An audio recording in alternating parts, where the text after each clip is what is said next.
د نیوز پریس چینل لیدونکو السلام علیکم. ستړي مشه په موکړه تازه لاندو مهمو خبرونو ته.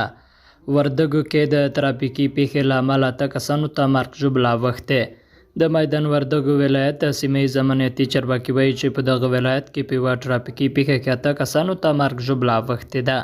د چارواکو په خبره د پیښه د میدان وردګو ولایت د سیدآباد ولسوالۍ په مربوطاتو کې د یوه موټر او موټرسایکل د ټکر له امله رامنځته شوې ده چې په پایله کې 2 تنه مړه شوي او 6 نور ټپیان شوي دي.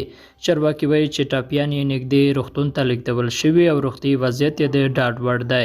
د پیښې د رامنځته کېدو علت د لارې خرابوالی او د موټر چلوونکو بې احتیاطي ښودل شوې ده. بل ورته ډاکټر نعیم وایي کندهار کې زرګونو کسانو د اسلامي امارت د لوی مشر په امامت د اختر لمونځ ادا کړ. په داسې حال کې چې د افغانستان اسلامي امارت لوی مشر شیخ هیبت الله اخوندزاده تر اوسه پورې چا نه دی لیدلی او ډیری خلک وایي غواړي چې نوموړی وویني، خو هغه تر اوسه پورې نه پر تلویزیون را څرګند شوی دی او نه یې هم له راډیو تر اوسه پورې غږ اوریدل شوی دی.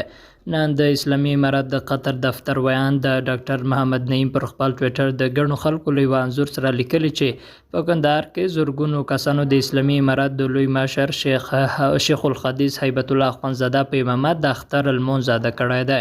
په عکس کې یوازې زرګونو کسان ښکاري خو د لوی مشر درک پکې نشته. که څه هم یو شمېر خلک د نوموړي د شتون په اړه اندېښنه څرګندوي، خو د اسلامي امارت چارواکي وایي چې نوموړی به په مناسب وخت کې ټولو هیوادوالو ته راڅرګند شي.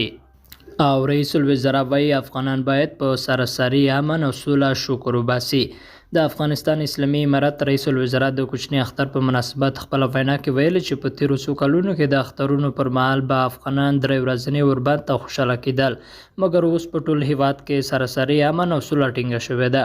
نو افغانان باید د شکر وباسي. د هغه په خبره اسلامي امارت ځان د افغانانو خدمت کوونکی بولي او ټوله هڅه یې ده چې په هیواد کې روانې ناخوالې کنټرول او یوه باسیه او خوندي راتلونکی افغانان ته برابر کړي.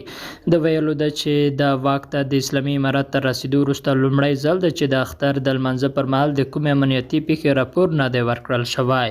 درنو لیدونکو له ملتیا مو مننه.